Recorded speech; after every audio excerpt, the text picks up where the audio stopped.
Week 1 of the college football season is here, which means the American Huddle is back. Alongside Andy Gresh, I'm Haley Outen, and we're excited to have you with us tonight as we introduce a new segment called the American Mailbag. Andy, feel good to be back?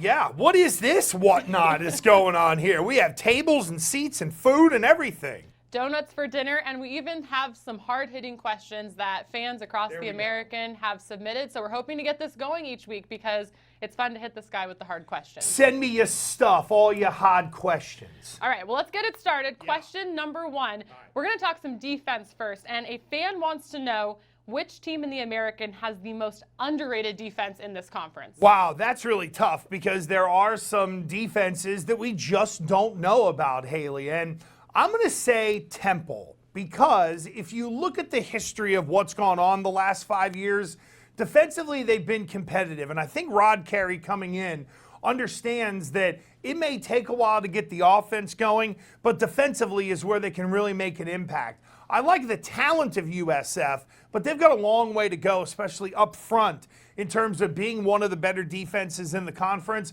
And, of course, UCF. I mean, UCF, but everybody knows about UCF. That's the thing. So, in terms of underrated, I go Temple. Arguably, the best defense may end up being UCF because their secondary is lights out.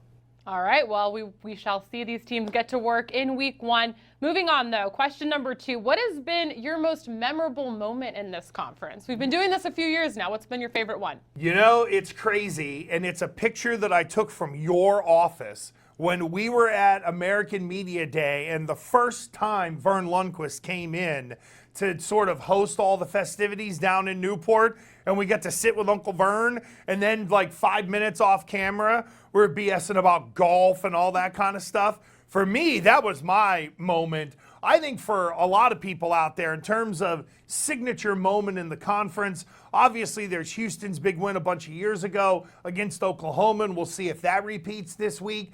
But I would say UCF's run. I mean, when you get to 25 in a row, that's pretty much unheard of regardless of the league.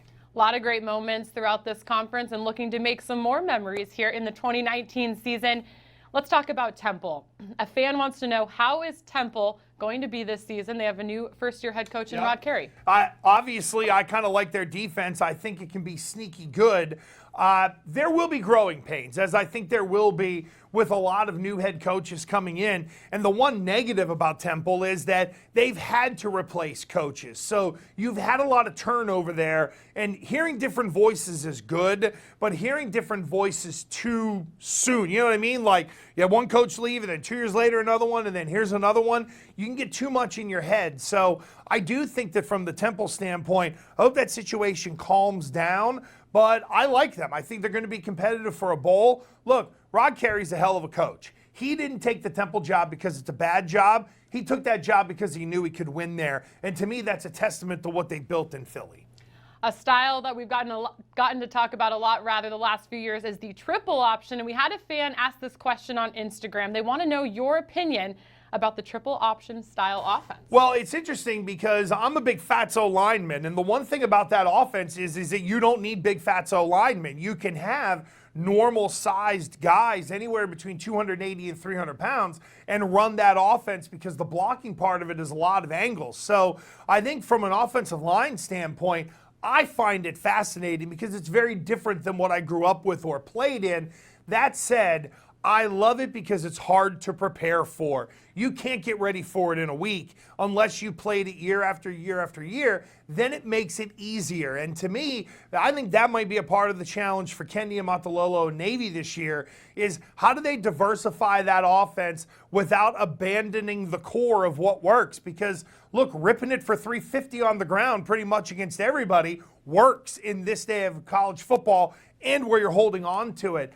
But I love the triple option. I think it's great. I think it's good for the game, and it reminds us that running the football still matters. Now that teams are getting used to playing Navy year after year in the American Conference, is it getting easier to prepare for them? I do think so, and again, the league has come up so far in the past 5 years that the quality of recruit you're getting, especially along the defensive line, that does make it more difficult to run the ball. Plus, I think now more than ever, we have more athletes just playing college football, and a lot of those guys are on the defensive end. So when you have all these people who can run, I think the essence of the triple option to me, normally it's attack those edges. Well, now I'm wondering if it's much more in between the tackles type stuff, and that's where Navy might be able to vary their offense to be able to take advantage of some of the space that's naturally created by having athletes on the field. That was a heck of a catch. I don't even know how you reacted to that. That was impressive. Well, it's like the fifth time I've hit it, so I really should kind of go like this. There we go. Now I won't bang into it. That'd be a heck of a way to start the season. That really would hot be, coffee right? Everywhere, right? Yeah, knock it down. All right. Let's head to Memphis. A Tigers fan wants to know, will Memphis go undefeated, or are they going to lose a couple games this season and they come out of the gates with Ole Miss this year? Yeah, and that's their 1P6 opponent is that game against Ole Miss, and we know what happened the last time they played, although Ole Miss does have the edge in the series. And I don't think Memphis is going undefeated just because I don't know if their defense can hold up for the amount of games they need to run the table. Last year, their defense was very leaky. They've got a lot to prove this year. I think the game against Ole Miss is going to be a big-time shootout. But that said, they're clearly going to be in the running to represent the American Conference in a bowl game, I think, come in that New Year's Six. So to me, that's what to shoot for. I'm not thinking undefeated. I'm thinking, can they win the league this year? Memphis picked to land in that American Championship game for the third straight year in the preseason poll. All right, last question.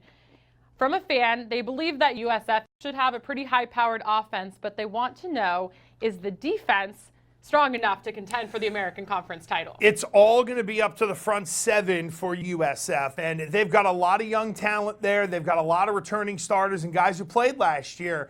But when you go 7-0 to start and then you finish 0-6, your defense obviously got beat up. So did the lessons absorbed? Were the players listening? And does that translate onto the field this year for Charlie Strong? It's hard for me to sit here and think that Charlie Strong is going to have a bad defense 2 years in a row. Now, I do think we need to adjust our expectations a little bit and realize that in the high-flying world of college football, if you can hold people to about 400 yards total and not let one side really kill you, like not give up 350 passing and 5 touchdowns every game, to me, that we need to analyze what is good defense now in college football because we have so many high-flying offenses that it's not the old days of, well, you're number 1 against the pass and number 3 against the run. There are very few defenses that have the ability to put up those kind of numbers and smother people. Yeah, and kind of crazy to think the past few years, especially, USF has generally been one of those teams in contention for the East Division title, but they've never quite gotten to that championship game. So it will be very interesting. Front seven. If those guys swarm up front, Charlie Strong's defense is going to be pretty good.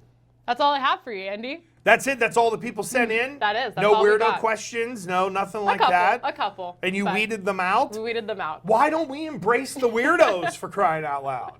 Well, I was trying to use good judgment and setting you up What is wrong? to stay focused in here. I know that you can trail off sometimes. Yeah, I was just going to say, don't use good judgment. I mean, we want these people to be repeat customers. Yeah, we need the questions. My bad judgment today was bringing all these donuts when I found out that you were on a diet. So Well, I'm sorry kind for of, doing that it's to totally you. fine. I'm used to it, please. Well, if you would like to see your questions answered in the weeks to come as we continue to talk college football the rest of the way, make sure you use the hashtag AskAndyFB. You can tweet us your questions on Twitter, Instagram, Facebook. We'll find them if you mention us on Twitter. There you go. That's a pretty good start. All right, That's well, right. we hope you join us tomorrow. The American Huddle continues on. We're going to preview week 1 of the college football season. We'll see you then.